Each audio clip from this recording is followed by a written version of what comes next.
Hari Om. Good morning, children. Today we shall deal with Unit 2.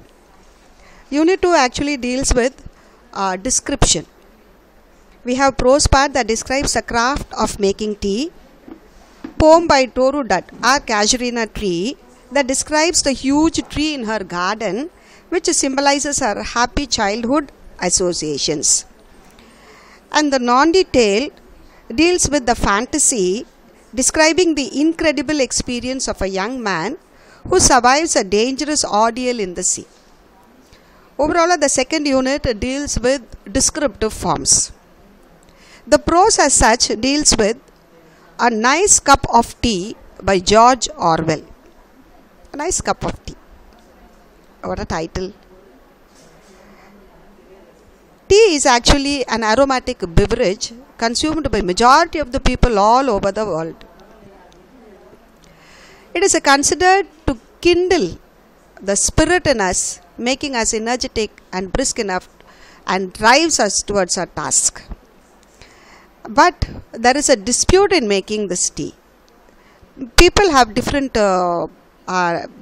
forms of making tea, and here through this lesson we will come to know about 11 golden rules given by George Orwell to prepare a nice cup of tea.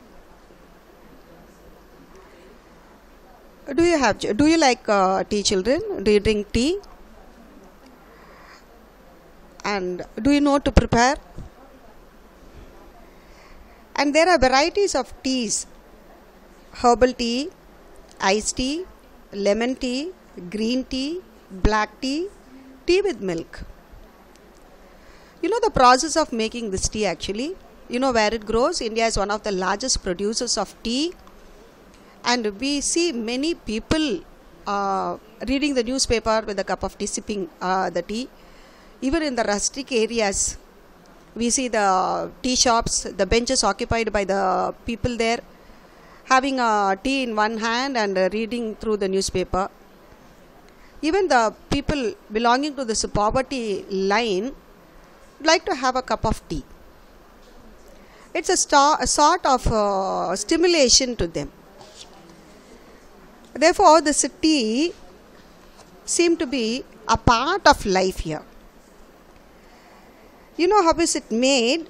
First of all, people select the leaves there, the young leaves, and they just spread it to dry, and they just grind it into powder, and thereafter packed. And that is what we see in the number of supermarkets there, which attracts the people. Now coming to this lesson,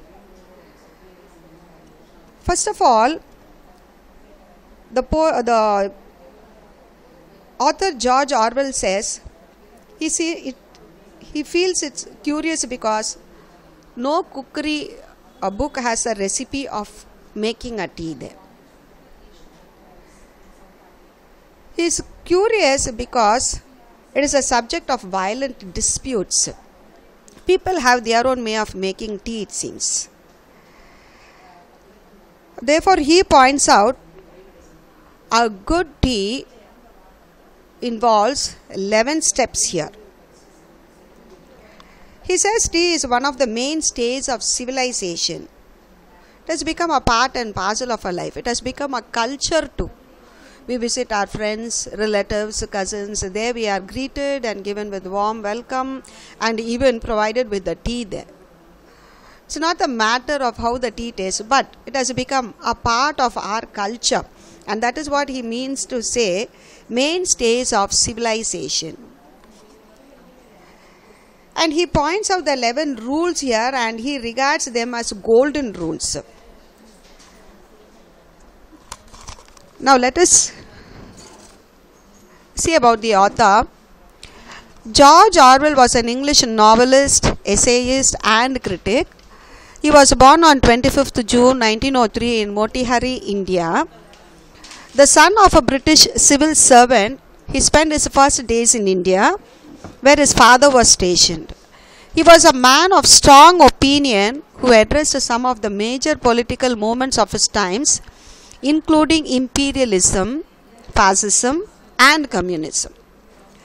He wrote literary criticism, poetry, fiction, and polemical journalism, and is best known for the allegorical novella Animal Farm and the dystopian novel 1984. The Times ranked him second on a list of the 50 greatest British writers since 1945. Now let us see the 11 golden rules to make a nice tea here.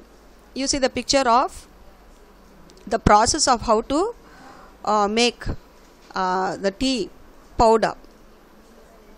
You have the ladies plucking the leaves there. First they select the leaves, they pluck the leaves, then they are dried, and then they are powdered, and then they are packed here. Now I've given it in the point of keys here, and it covers the entire lesson. Now we can just do. As the author says, it is one of the mainstays of civilization. It has become a part and parcel of our culture. And the best way of making it is a subject of the violent disputes. This he says because there's a lot. It is a subject of violent dispute because no cookery book has a recipe of how to make a tea, because each has different form of making tea. According to George Orwell, there are 11 outstanding points in making tea, and out of 11 he says at least 4 points are controversial. Now first he says we need to use Indian or Ceylonese tea. He says the China tea has virtues which are not to be despised, means hated nowadays. Even though it is economical, one can drink it without milk. There is not much stimulation in it, and one does not feel wiser, braver, or more optimistic after drinking it. But anyone who has used that comforting phrase, a nice cup of tea, means Indian tea or Ceylonese tea. So the first point according to him is to use Indian tea or Ceylonese tea. Of course, China is the origin, but even then it is not considered to give us the stimulation. Secondly, he points out that tea is to be made in small quantities in a teapot, and that too made of china or earthenware. He says tea should be made in small quantities there. And tea out of an urn is always tasteless.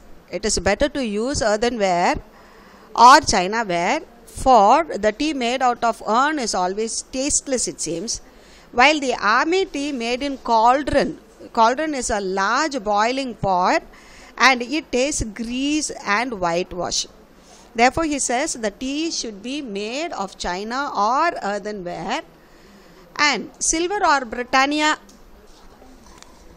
ware teapots produce inferior tea, and enamel pots are worse.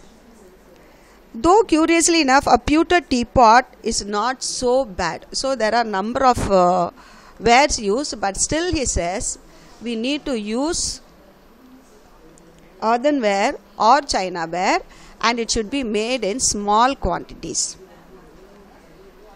The third rule is that the teapot is to be warmed beforehand by placing it on the hob,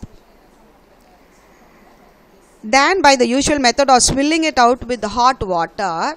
You will have to place it on the hob. So it is very important to warm the pot beforehand. This is the third point. Coming to the fourth point, tea to be strong, for a pot of quart, 6 heaped teaspoons. So you will have to add, look at the ratio given there by the author there. If you want your tea to be strong, you will have to add 6 heaped teaspoons for a quart. And he says 1 strong cup is better than 20 weak cups of tea. And tea lovers like it stronger as they age. Coming to this fifth point, tea is to be put straight into the pot. No strainer or muslin should be used to imprison the tea. You can see the picture there. You have a spout with the dangling there. It shows that in some countries tea pots are fitted with little dangling baskets under the spout to catch the stray leaves which are supposed to be harmful. Actually, one can swallow tree leaves in considerable quantities without ill effect, and if the tea is not loose in the pot, it never infuses properly, and therefore you will have to put straight into the pot, and let us not use strainers or muslins to imprison the tea.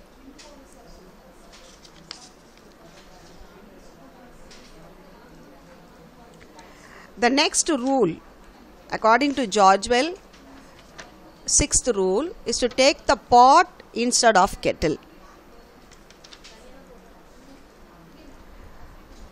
Water should be boiling at the moment of the impact, which means that one should keep it on the flame while one pours. Some people add that one should only use water that has been freshly brought to the boil, but there is a difference there, it seems. Therefore, he says you will have to take the teapot instead of the kettle. Seventhly, after making the tea, one should stir it, or better give the pot a good shake afterwards, allowing the leaves to settle. Eighthly, he points out that it is a cylindrical type of cup that holds more, and with the other kind it is always a half cold. In order to retain the hot tea, you need to use a cylindrical cup.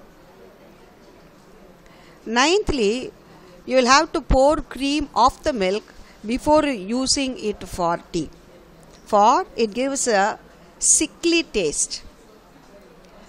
Therefore, you will have to separate the cream from the milk. Tenthly, you will have to pour tea into the cup first to exactly regulate the amount of milk.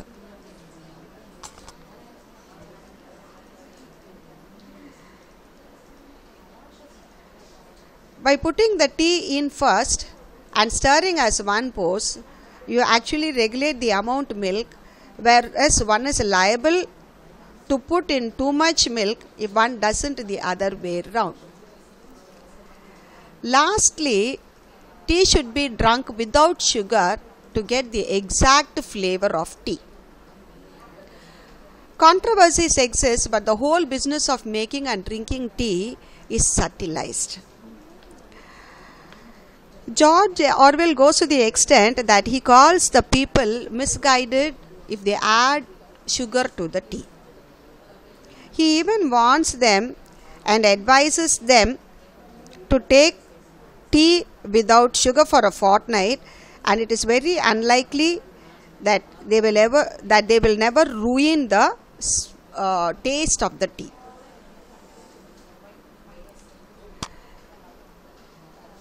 Therefore, I think you have understood. So, making tea, cooking itself is an art, and making tea, you just see the number of points George Orwell points out here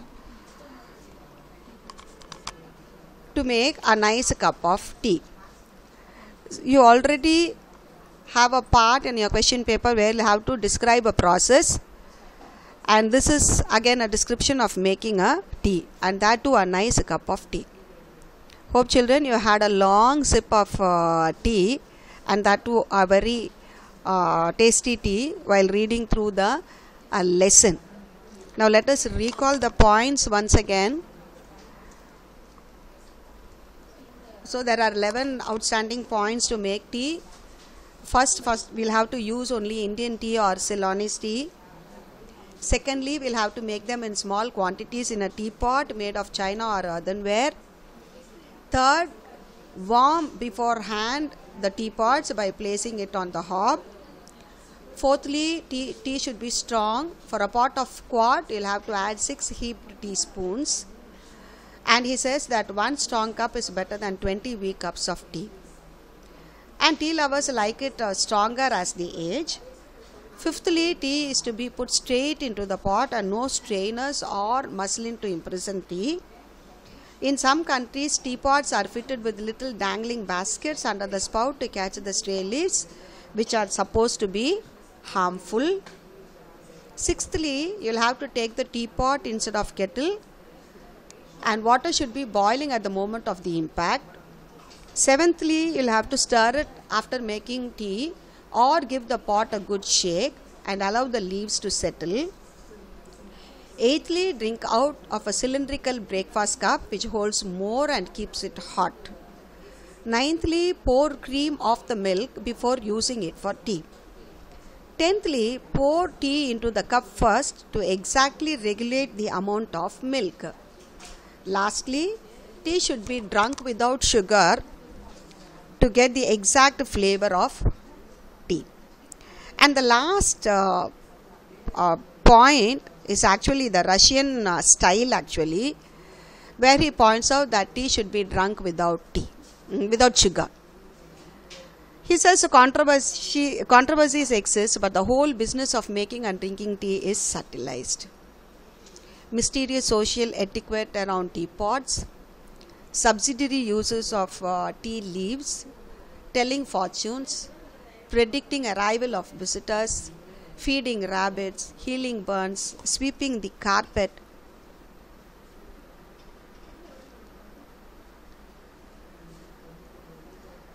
is considered to be the mysterious social etiquette surrounding the teapot.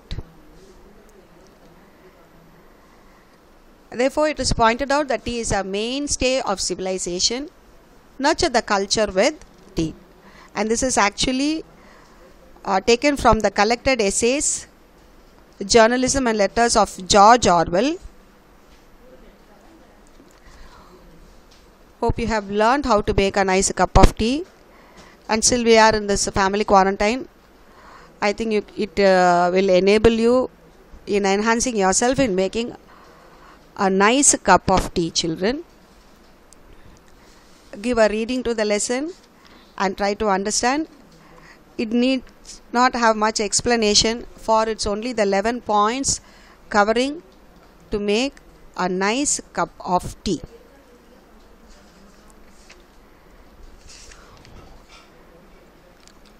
Thereafter, I think you have the question answers given there at the back.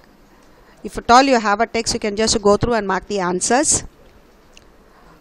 You can just note down, you can mark the answers of what is given here in the form of key points. Thank you, children. Have a nice day. God bless you.